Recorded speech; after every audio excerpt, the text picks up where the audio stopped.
In November 2008, the global financial system stood on the precipice of total collapse. Lehman Brothers had failed, credit markets had frozen, and the trust underpinning modern capitalism was evaporating by the hour. In our timeline, the response was unprecedented intervention. Central banks slashed interest rates to zero and unleashed trillions in quantitative easing, expanding the money supply to save the banking system from insolvency. But consider a different path.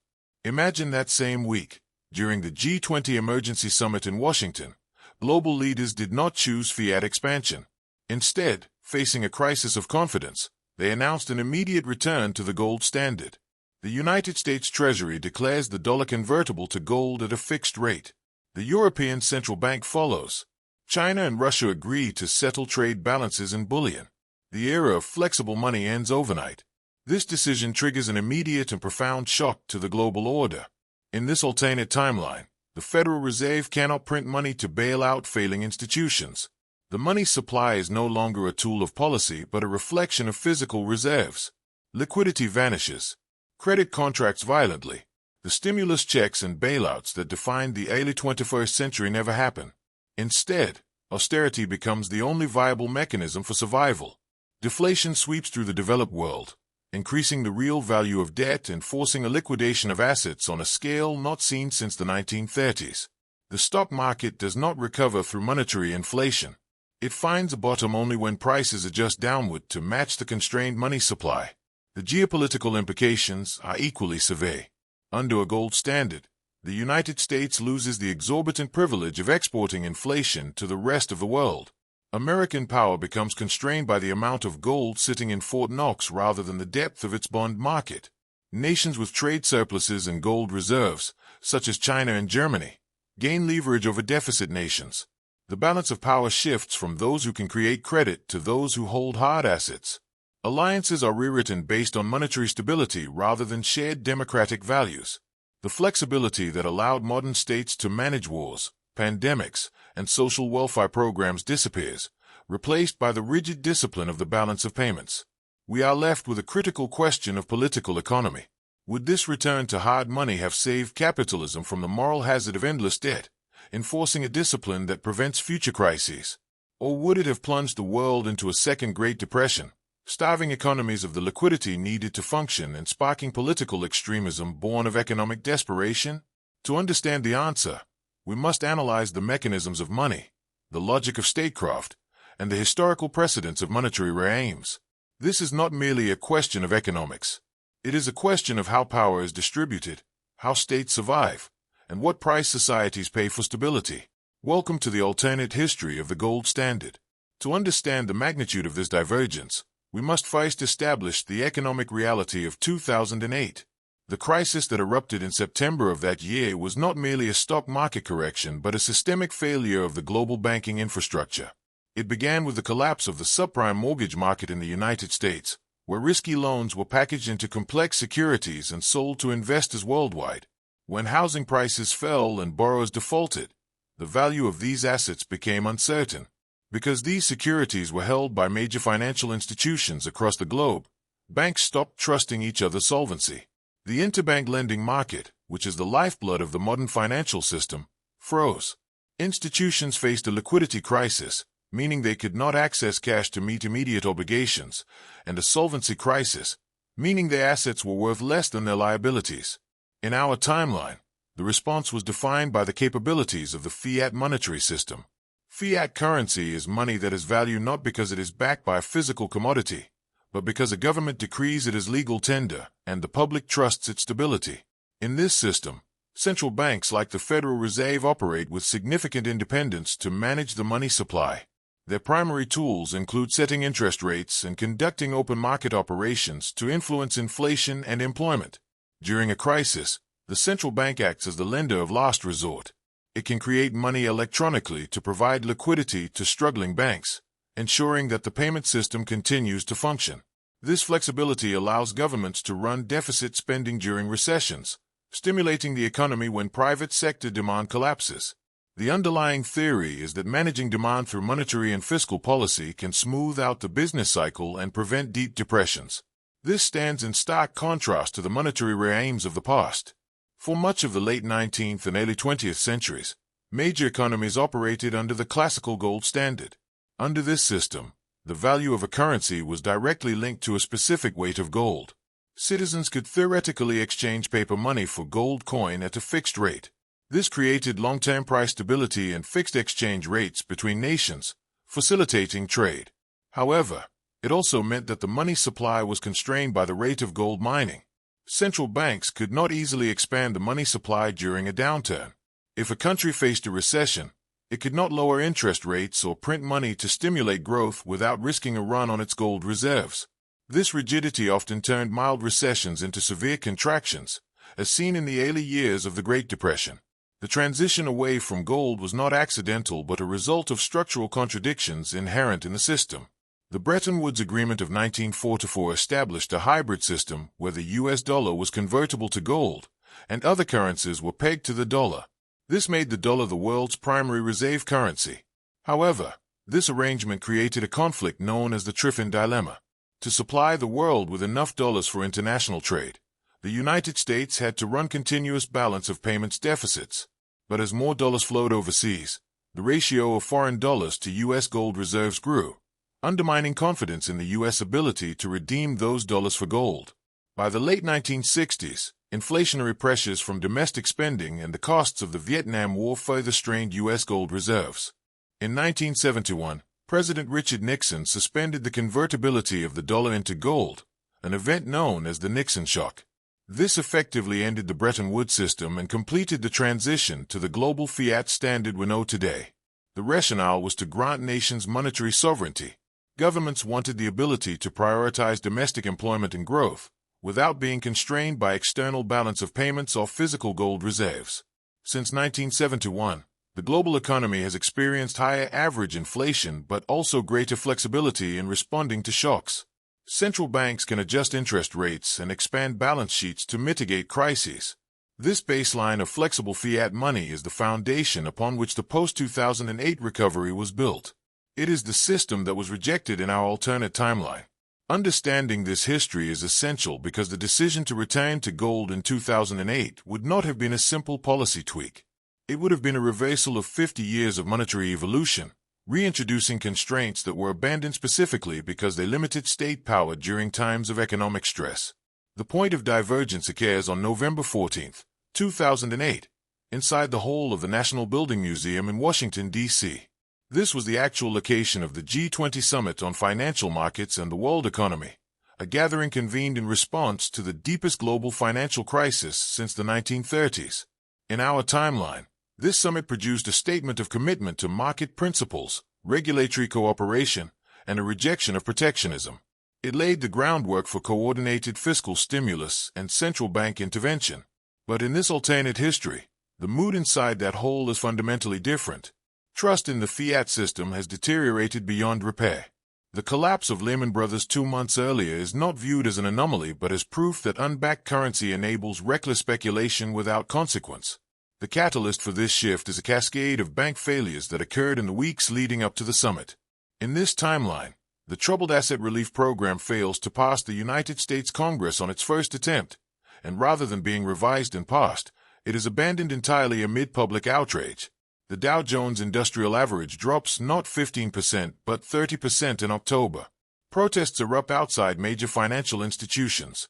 The Federal Reserve finds itself politically constrained, unable to deploy emergency lending facilities without congressional approval that will not come. Treasury Secretary Henry Paulson and Federal Reserve Chairman Ben Bernanke arrive at the G20 summit with a stark warning. The American financial system faces total insolvency within weeks unless confidence can be restored through a mechanism that transcends political gridlock. The proposal comes from an unexpected coalition. Representatives from China, Russia, and several Gulf states expressed deep concern about their dollar-denominated reserves losing value through American monetary expansion. They argue that any bailout funded by printing money will export inflation to the rest of the world, devaluing their holdings to subsidize Western financial excess. France and Germany, initially skeptical, begin to see merit in a system that would constrain American monetary hegemony. The European Central Bank has its own concerns about sovereign debt exposure and banking stability. A compromise emerges. Rather than allowing the Federal Reserve to expand its balance sheet without limit, the G20 agrees to anchor the global monetary system to a tangible asset. The United States will return to gold convertibility. Other major economies will peg their currencies to gold through the dollar or establish direct convertibility. The International Monetary Fund will oversee the new parity rates and manage adjustments between surplus and deficit nations. The specific terms are announced in a joint press conference on the evening of November 15th. The United States Treasury declares that the dollar will be convertible to gold at $850 per ounce. This rate is chosen to reflect existing gold reserves relative to the monetary base, though economists later debate whether this valuation was sufficient to cover broader money supply measures. The Federal Reserve commits to halting all quantitative easing programs. Future money creation will be limited by gold inflows and outflows. European nations agree to establish gold windows through their central banks. China announces it will settle trade accounts with resource-exporting nations in gold rather than dollars. Russia repatriates its gold reserves from Western vaults and declares the ruble partially gold-backed. This is not a return to the classical gold standard of the 19th century, where citizens could exchange notes for gold coins. It is a gold bullion standard, where convertibility applies primarily to international settlements and large institutional transactions. The key actors in this decision represent a convergence of interests that would be unlikely under normal circumstances.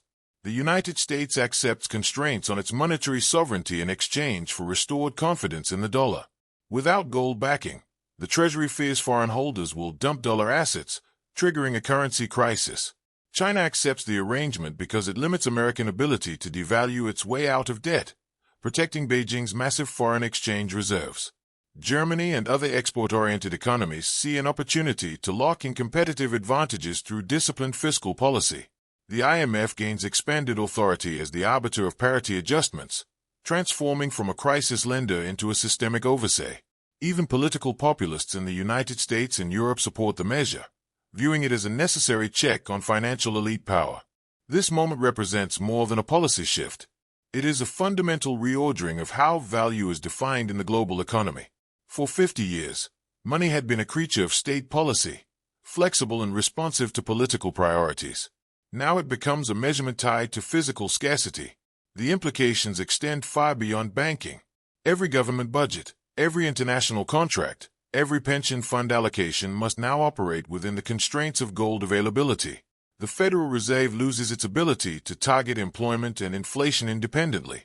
Interest rates will be determined by gold flows, not committee votes. Fiscal deficits can no longer be monetized through bond purchases. This divergence point is not merely the adoption of a different monetary rule. It is the rejection of the entire Keynesian framework that had governed economic policy since the Great Depression.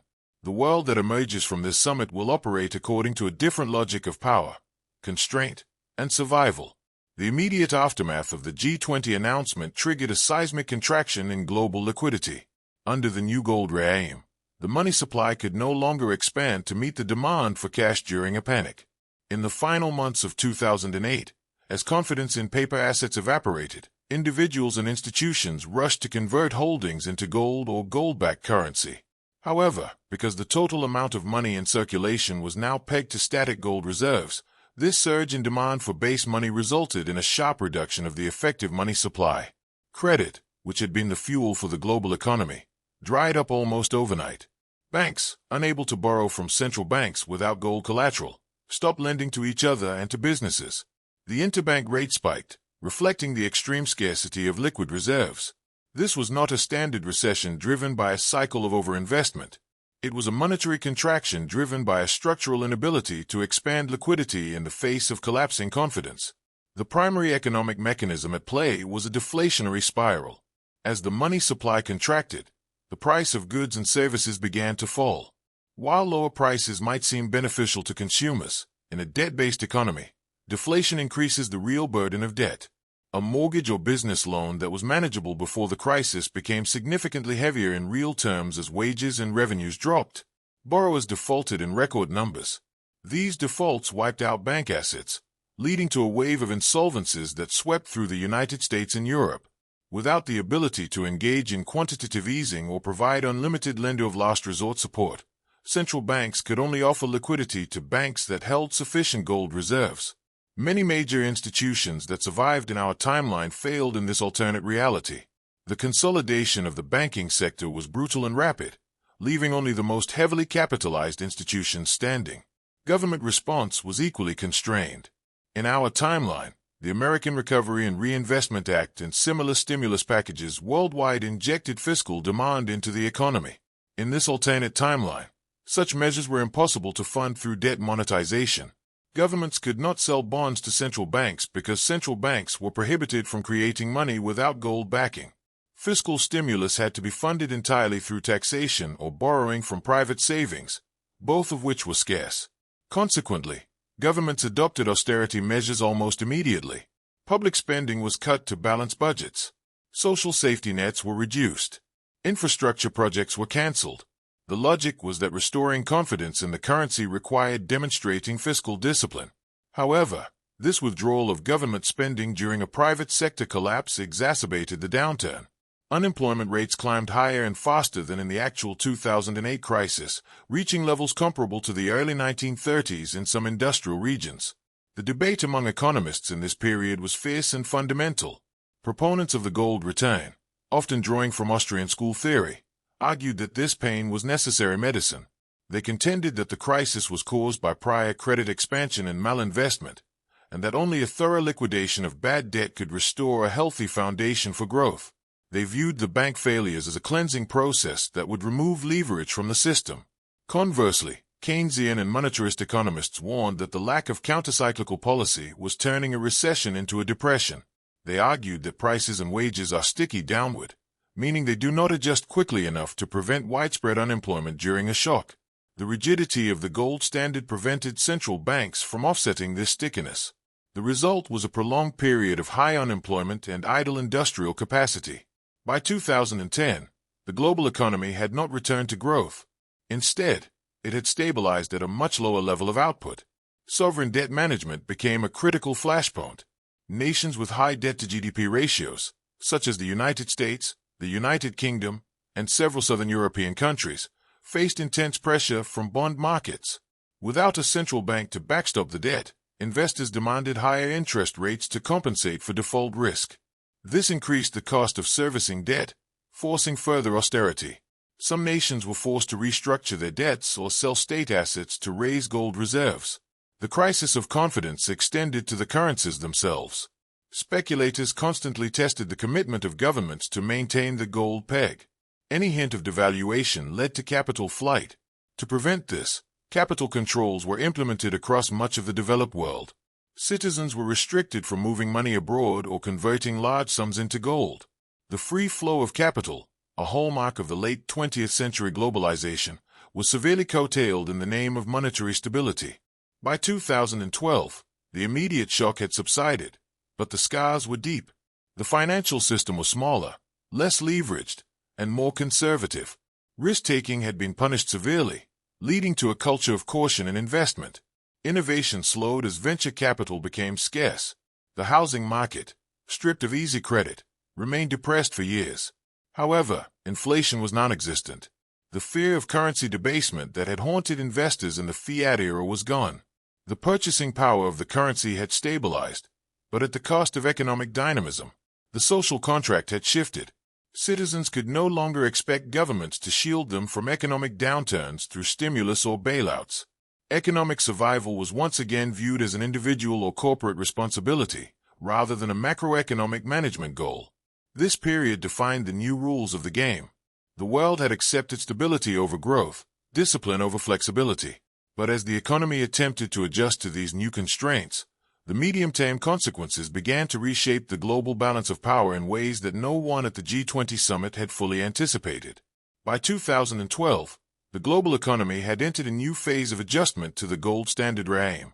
The initial shock had passed, but the structural constraints of the system began to reshape international economic relationships in profound ways. The primary mechanism driving this adjustment was the precipice flow mechanism, a theory first articulated by David Hume in the 18th century. Under a gold standard, nations running trade deficits lose gold to surplus nations as they settle international accounts. This outflow of gold reduces the deficit nation's money supply, causing domestic prices to fall. Lower prices make exports more competitive and imports less attractive, theoretically correcting the imbalance automatically. Conversely, surplus nations accumulate gold, their money supplies expand, prices rise, and their trade advantage diminishes. In theory, this creates a self-correcting system. In practice, the adjustment process proved painful and politically destabilizing. The nations that emerged as winners in this new order were those with structural trade surpluses and substantial gold reserves. Germany, with its export-oriented manufacturing economy and fiscal discipline, adapted relatively well. German industries benefited from the fixed exchange rate regime, which eliminated currency risk for European trading partners. More importantly, Germany's current account surplus meant it continuously accumulated gold reserves through the European Central Bank's allocation system. This allowed for modest monetary expansion domestically while maintaining the peg. China occupied a more complex position. In the early years, Beijing's massive foreign exchange reserves, previously held in dollar-denominated securities, were partially converted to gold. This gave China significant leverage in the new system. However, the global deflationary environment reduced demand for Chinese exports, forcing Beijing to pivot toward domestic consumption earlier than in our timeline. The transition was difficult, causing social unrest in manufacturing regions, but by 2015, China had established itself as a central node in the gold-backed trade network. Resource-rich economies experienced a renaissance of power and influence. Australia, South Africa, Russia, and Canada, all significant gold producers, found their currencies strengthened by domestic production. These nations could expand their money supplies without relying on trade surpluses, simply by minting newly mined gold. This created a form of monetary sovereignty that deficit nations lacked. Russia in particular leveraged its resource wealth to rebuild its geopolitical position. Gold and energy exports provided the hard currency reserves needed to maintain the ruble's peg while funding military modernization. Saudi Arabia and other Gulf states negotiated special arrangements, settling oil contracts directly in gold rather than dollars. This reduced their exposure to American monetary policy and gave them greater independence in foreign policy decisions. The era of petrodollars gave way to an era of petrogold, shifting the center of monetary gravity toward commodity producers. The losers in this system were debt-heavy consumption economies, particularly the United States and the United Kingdom. Without the ability to monetize debt, these nations faced persistent fiscal constraints. The United States could no longer run large deficits without triggering capital flight and gold outflows. This forced a dramatic restructuring of the American economy. Consumption declined as a share of GDP. Household savings rates increased out of necessity rather than choice. Industries dependent on cheap credit, particularly housing and automotive, remained depressed throughout the decade. The social contract of the late 20th century, which promised rising living standards through access to credit, was broken. Political movements emerged demanding either abandonment of the gold standard or further austerity to maintain it. The tension between democratic politics and monetary discipline became a defining feature of this period.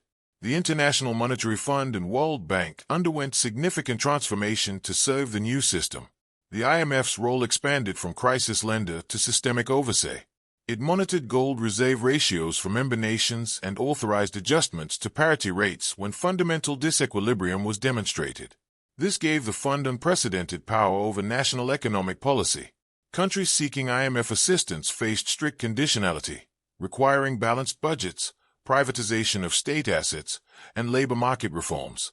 The World Bank shifted its focus from development lending to facilitating gold-backed infrastructure financing. Projects were funded only when borrowing nations could demonstrate repayment capacity in hard assets.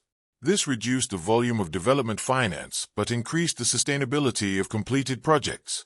Critics argued that this system entrenched global inequality, as poor nations without gold reserves struggled to access capital for development. Proponents countered that it prevented the debt traps that had plagued earlier development efforts. Trade patterns shifted in response to the new monetary constraints. Global trade volume grew more slowly than in our timeline, as the fixed exchange rate regime reduced the flexibility needed to accommodate asymmetric shocks. Regional trade blocs became more important, as neighboring nations could coordinate adjustments more easily than distant partners. The European Union deepened its integration, creating a unified gold reserve pool to defend the euro's peg. East Asian nations established a currency swap network backed by collective gold holdings, reducing dependence on Western financial institutions. Latin America saw a resurgence of commodity-based alliances, with nations like Brazil and Argentina leveraging agricultural and mineral exports to build reserve buffers. These blocs created a multipolar monetary order, contrasting sharply with the dollar-dominated system of the early 21st century. Financial innovation adapted to the constraints rather than disappearing entirely. With traditional credit scarce, alternative financing mechanisms emerged. Equity financing became more common than debt financing, as stocks did not require fixed repayments. Barter arrangements and bilateral trade agreements increased, allowing nations to exchange goods without settling in gold. Digital currencies backed by gold reserves began to appear in the late 2010s, offering a technological solution to the physical limitations of bullion transfer. However, these innovations remain constrained by the underlying requirement for gold backing. The financial sector shrank as a share of the economy, returning to a more utilitarian role of facilitating commerce rather than generating profits through speculation. This reduced systemic risk but also limited the capital available for entrepreneurial ventures. By 2020, the medium-term adjustments had produced a stable but slower-growing global economy. Inflation was virtually non-existent across the developed world. Exchange rates were predictable, reducing uncertainty for international traders. However, unemployment remained structurally higher than in the pre-crisis era. Economic mobility declined as access to credit became limited to those with existing assets. The business cycle had not been eliminated, but its character had changed. Recessions were triggered by gold supply shocks or trade imbalances rather than financial speculation. Recoveries were slower, as the money supply could not be expanded to stimulate demand. The world had traded volatility for stagnation, flexibility for discipline. This new equilibrium would face its greatest test in the coming decade, as geopolitical tensions and technological changes challenged the foundations of the gold-backed order. The return to the gold standard fundamentally altered the distribution of power in the international system. Under the fiat regime that preceded it, American hegemony rested not merely on military superiority but on the exorbitant privilege of the dollar as the world's reserve currency. The United States could run persistent deficits, finance wars through debt issuance, and export inflation to trading partners who accumulated dollars as reserves. This financial power amplified American geopolitical influence far beyond what its gold reserves alone would have justified. The gold standard terminated this privilege. American power became constrained by physical reality. The Treasury could no longer issue debt without regard to the balance of payments. Military interventions required funding through taxation or gold-backed borrowing, making prolonged conflict politically and economically unsustainable. The structural foundation of unipolarity eroded. China's strategic position evolved in complex ways under the new monetary order. Beijing had accumulated substantial foreign exchange reserves during the fiat era, much of it in dollar-denominated assets. The transition to gold required converting these holdings into bullion, a process that took years and subjected China to significant exchange rate risk. However, once completed, this conversion insulated China from American monetary policy and gave Beijing greater autonomy in foreign policy decisions. The constraint on Chinese power came from a different direction. As an export-dependent economy, China suffered from the global deflationary environment that reduced demand for manufactured goods. This forced an earlier pivot toward domestic consumption and regional trade partnerships. By 2015, China had established bilateral gold settlement agreements with Russia, Iran, and several African nations, creating an alternative trade network outside Western financial institutions.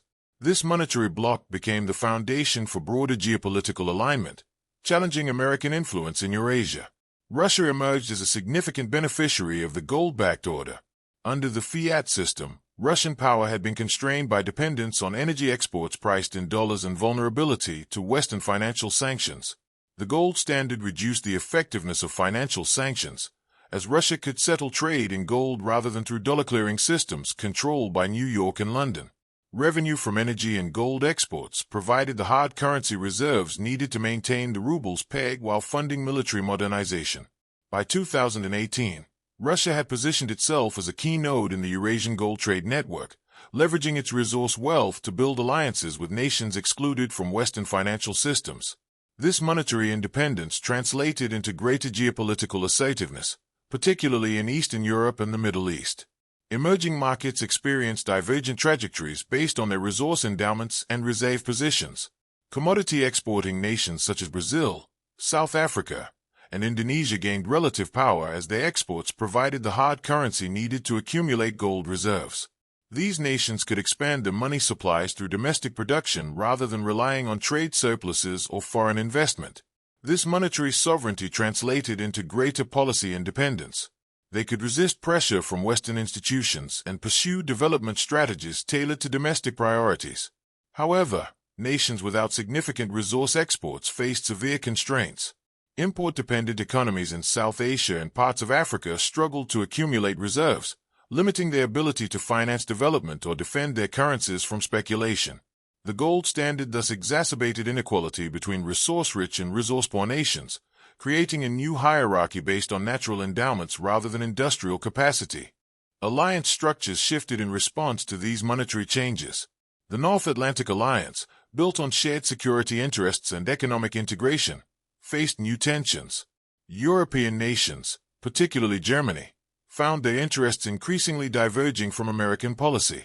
Germany's trade surplus and gold accumulation gave it leverage within the European Union, while American fiscal constraints limited Washington's ability to provide security guarantees without European financial support. This led to greater European strategic autonomy, with defense spending increasing and procurement shifting toward European suppliers. The transatlantic relationship became more transactional, based on specific interests rather than shared hegemony.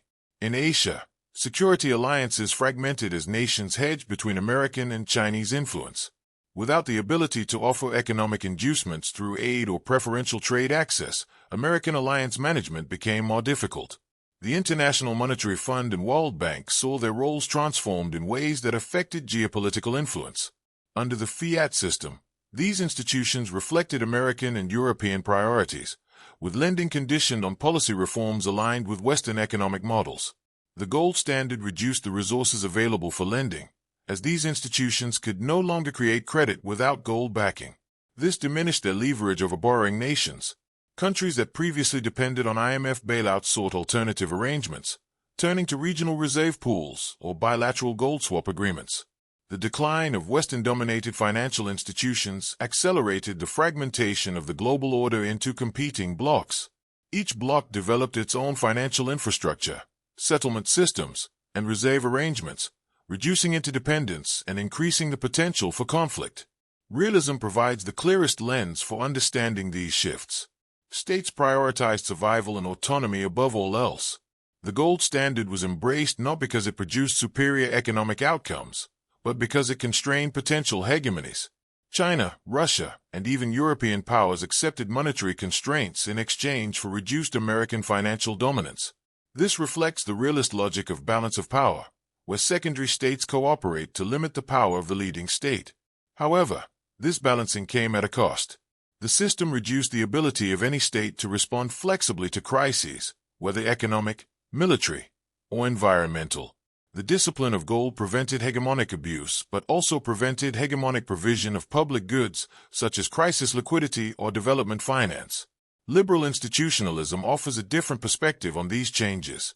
The gold standard required unprecedented cooperation to maintain parity and manage adjustments.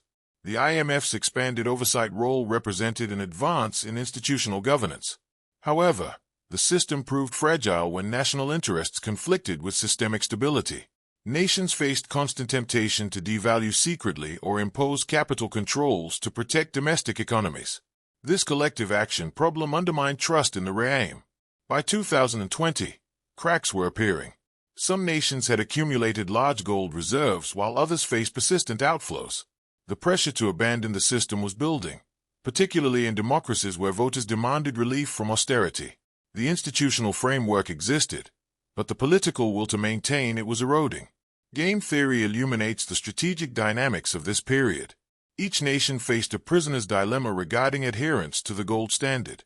Cooperation produced systemic stability, but defection offered short-term advantages through competitive devaluation or capital controls.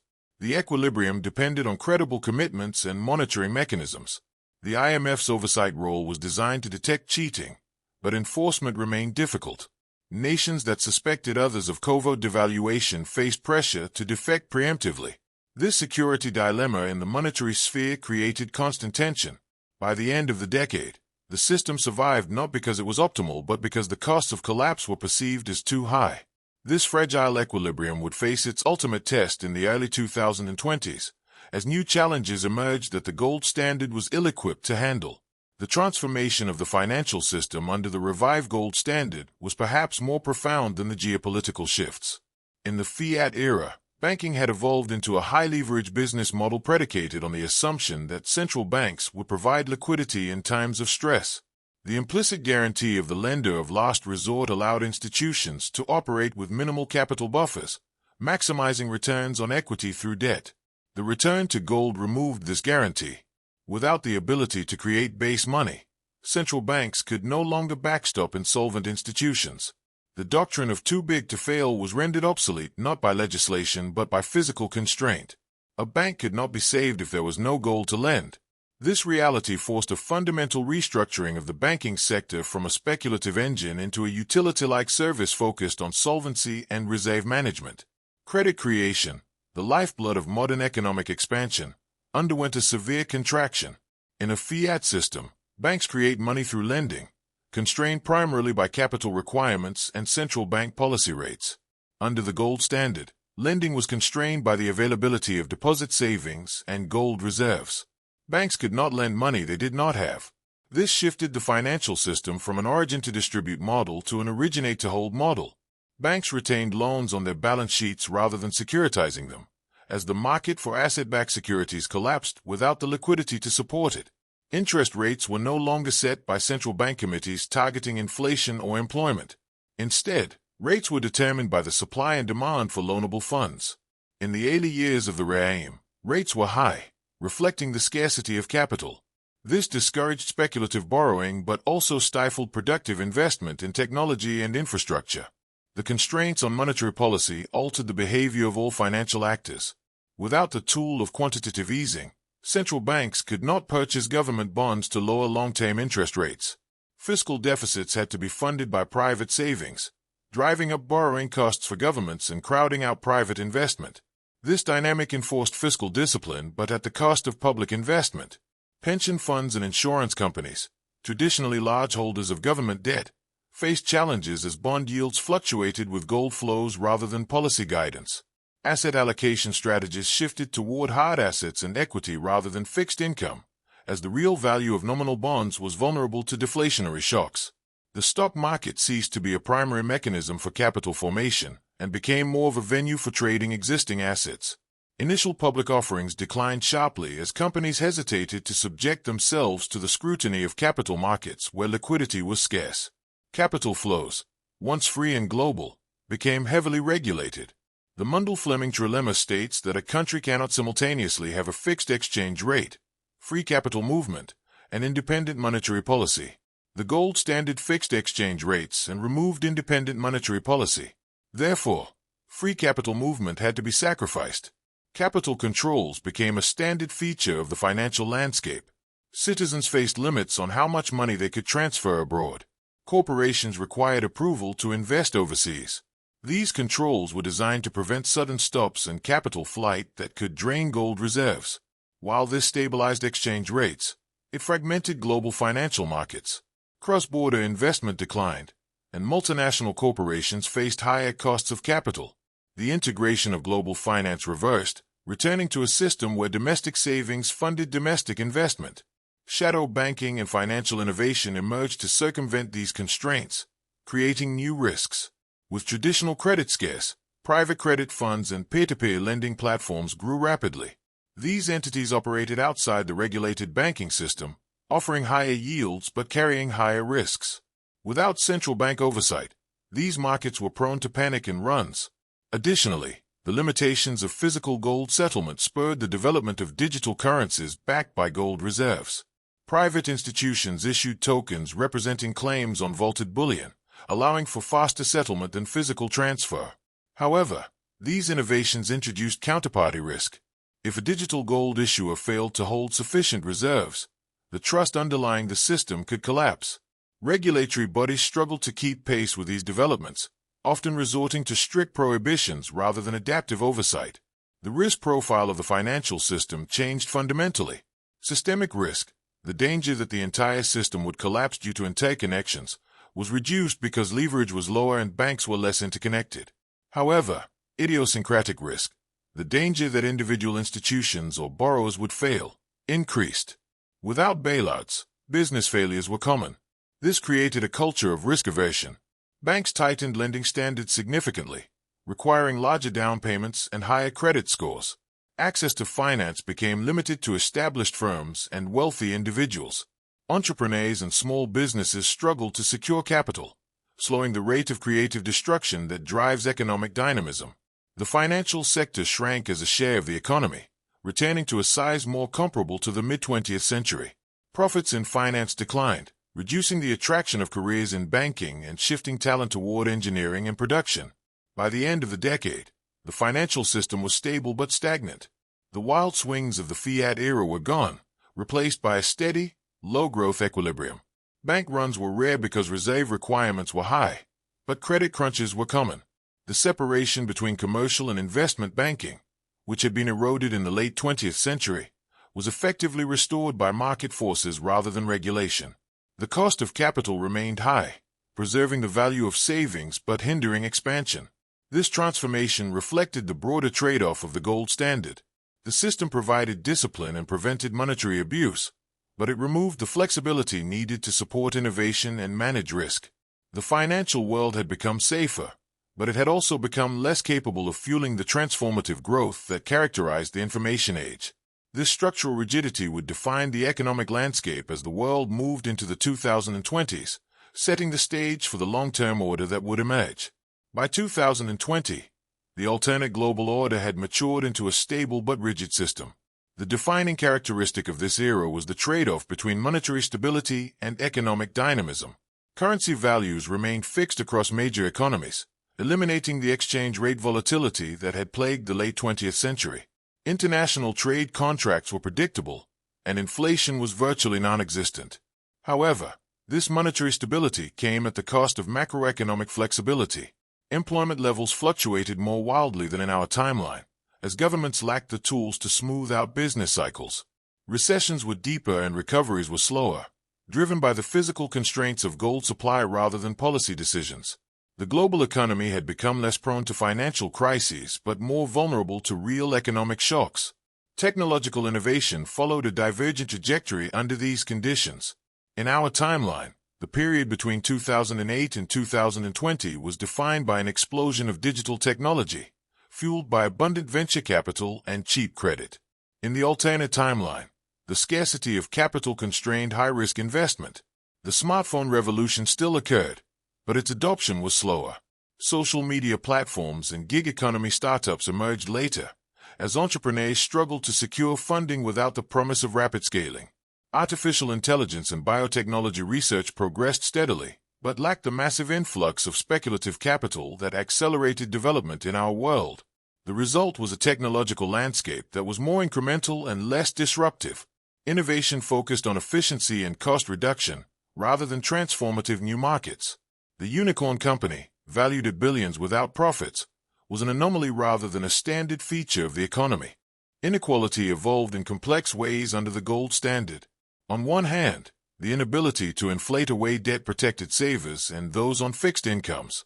The erosion of purchasing power that characterized the fiat era was halted, benefiting the middle class who held cash reserves. On the other hand, access to credit became highly stratified.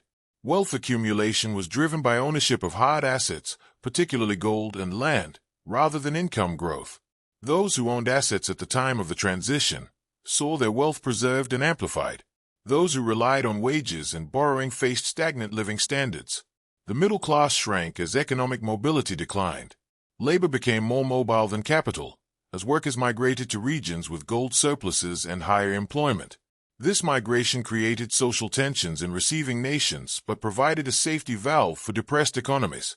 The global Gini coefficient remained high, reflecting a world where capital ownership mattered more than labor productivity. Development trajectories for emerging nations were sharply divided by resource endowments. Countries with significant gold or commodity reserves managed to integrate into the global system with greater autonomy. They could finance infrastructure projects through resource-backed loans rather than sovereign debt. However, nations without such resources faced a capital trap. Without access to cheap development finance, industrialization slowed. Many countries remained in agrarian or extractive economies longer than in our timeline. The gap between the resource-rich global south and the resource-poor global south widened. International aid declined as donor nations faced their own fiscal constraints. Non-governmental organizations filled some gaps, but the scale of development assistance was a fraction of the fiat era. This led to a more fragmented world, where regional powers took responsibility for their spheres of influence rather than relying on global institutions. The system's capacity to handle global crises was tested severely in the early 2020s. When a global health pandemic emerged, the response differed markedly from our timeline. Without the ability to issue stimulus checks or fund massive deficit spending, governments relied on targeted measures and private coordination. Supply chains, already regionalized due to trade constraints, proved more resilient to global shocks but less efficient. The economic cost of lockdowns was higher, as there was no fiscal backstop for idle workers. However, the lack of monetary expansion meant that the post-crisis period did not experience the inflationary surge seen in our timeline. Prices remained stable, but unemployment persisted longer. The crisis highlighted the central weakness of the gold standard. It provided discipline in normal times, but lacked the firepower to respond to existential threats. Climate change mitigation efforts also faced hurdles. Green technology investment required upfront capital that was scarce under the gold regime. Transition costs were borne directly by consumers rather than subsidized by debt, slowing the shift away from fossil fuels. Despite these challenges, the system persisted. The fear of returning to the chaos of 2008 kept political leaders committed to the gold peg. Populist movements demanded abandonment of the standard, but the memory of hyperinflationary scares in the early years of the transition served as a deterrent. The global order had settled into a new equilibrium. Power was more distributed than in the unipolar moment of the 1990s. No single nation could dominate the financial system. Cooperation was necessary but difficult to achieve. The world was safer from financial manipulation but less capable of collective action. This long-term order defined the lived experience of a generation. Citizens grew up in a world where money was scarce, debt was dangerous, and stability was prized above growth. The promise of endless expansion had been replaced by the reality of limits. As the alternate present unfolded, the question remained whether this discipline was a virtue or constraint. The answer depended on whether one valued the security of the past or the potential of the future. To fully understand the implications of this alternate timeline, we must interpret the outcomes through the lens of international relations theory and economic statecraft. The return to the gold standard was not merely a technical monetary adjustment. It was a structural shift that altered the fundamental logic of state interaction. Realism provides the most compelling explanation for why the system emerged and how power was redistributed. In realist theory, states operate in an anarchic system where survival is the primary goal. Under the fiat regime, the United States leveraged monetary hegemony as a tool of power, using the dollar to sanction adversaries and finance global military presence. The gold standard removed this tool. By constraining the American ability to monetize debt, the system reduced the capacity for unilateral action. Secondary states such as China and Russia supported the transition not out of ideological commitment to hard money, but as a balancing mechanism. They sought to constrain the hegemon by tying its hands to physical reserves. This aligns with the realist prediction that secondary powers will cooperate to limit the dominance of a leading state. The resulting multipolar order was not a product of shared values but of mutual constraint. States sacrificed economic efficiency for sovereignty, accepting slower growth in exchange for reduced vulnerability to American financial power. Liberal institutionalism offers a different perspective on the stability of this system. Liberal theory emphasizes the role of international institutions in facilitating cooperation and reducing transaction costs. In this alternate timeline, the International Monetary Fund gained unprecedented authority as the overseer of gold parity. The system required constant cooperation to manage balance of payments adjustments without triggering depressions. Institutions provided the forum for negotiation and the mechanisms for monitoring compliance. However, the liberal framework also highlights the fragility of the arrangement. Cooperation depends on trust and the belief that all participants are adhering to the rules. The history of the classical gold standard shows that nations often cheated by suspending convertibility during crises. In this alternate present, the IMF's ability to enforce compliance was tested repeatedly. When national interests conflicted with systemic stability, states faced pressure to defect. The liberal insight is that the system survived not because institutions were perfect, but because the cost of collapse was mutually assured economic destruction. Institutions managed the tension but could not eliminate the underlying incentive to prioritize domestic politics over international commitments. Game theory illuminates the strategic calculations faced by individual states within the realm. Each nation confronted a prisoner's dilemma regarding adherence to the gold peg. Cooperation meant maintaining the peg and accepting domestic austerity during downturns. Defection meant devaluing the currency to boost exports and reduce unemployment, gaining a short-term advantage at the expense of partners. If all nations defected, the system would collapse into competitive devaluations and trade wars, leaving everyone worse off. The equilibrium depended on credible commitments. The gold standard acted as a commitment device, signaling to markets and partners that a government would not inflate away its debts. However, this commitment was only credible if the political cost of maintaining it was lower than the cost of abandonment. In the early years of the alternate timeline, the memory of the 2008 crisis made abandonment politically toxic.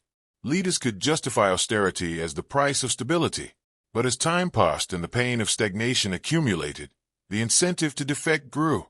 The system persisted because the Nash equilibrium favored cooperation as long as no major player believed others would defect first. This delicate balance created a world of constant strategic tension, where monetary policy was indistinguishable from geopolitical maneuvering. The synthesis of these theories reveals the core trade-off of the gold-backed order. Realism explains the redistribution of power away from the hegemon toward resource-rich states. Liberalism explains the institutional mechanisms that prevented immediate collapse. Game theory explains the strategic incentives that maintained discipline despite economic pain. Together, they describe a system that was robust against financial manipulation, but fragile in the face of asymmetric shocks. The gold standard solved the problem of trust in currency by removing human discretion. But it introduced a new problem of trust in politics. Could democracies sustain austerity indefinitely? Could authoritarian states resist the temptation to manipulate reserves? The alternate history of the gold standard is ultimately a story about constraints. It demonstrates that monetary systems are not neutral technologies. They are political constructs that define who holds power, who bears risk, and how states interact in an uncertain world. The theoretical analysis confirms that while the system provided stability, it did so by rigidity rather than resilience. It prevented excess but also prevented adaptation. This distinction is crucial for understanding the long-term viability of any monetary regime. The world that emerged was not better or worse in absolute terms. It was different, governed by a logic where scarcity was enforced by physics rather than policy. The alternate world created by the return to the gold standard is defined by a fundamental trade-off between stability and flexibility. In this timeline, the Great Moderation never occurred. The period of steady growth and low inflation that characterized the early 21st century in our reality was replaced by a regime of persistent deflationary pressure and higher economic volatility. Business cycles were not smoothed by countercyclical policy, but were amplified by the rigid money supply. Recessions were deeper because governments lacked the tools to stimulate demand, but recoveries were often grounded in real adjustments rather than monetary expansion. The economy was less prone to asset bubbles fueled by cheap credit, but it was also less capable of generating rapid growth. Innovation proceeded at a slower pace as venture capital became scarce and risk-taking was punished by a financial system that prioritized solvency over expansion. Geopolitically, the unipolar moment ended abruptly. American hegemony, which relied heavily on the exorbitant privilege of the dollar, was constrained by the physical limits of gold reserves. The United States could no longer finance global military operations or social programs through unlimited debt issuance. This forced a retrenchment of American foreign policy and a shift toward a multipolar order. Power flowed toward nations with substantial resource endowments and trade surpluses. China, Russia, and commodity-exporting states gained leverage not through military superiority but through monetary sovereignty.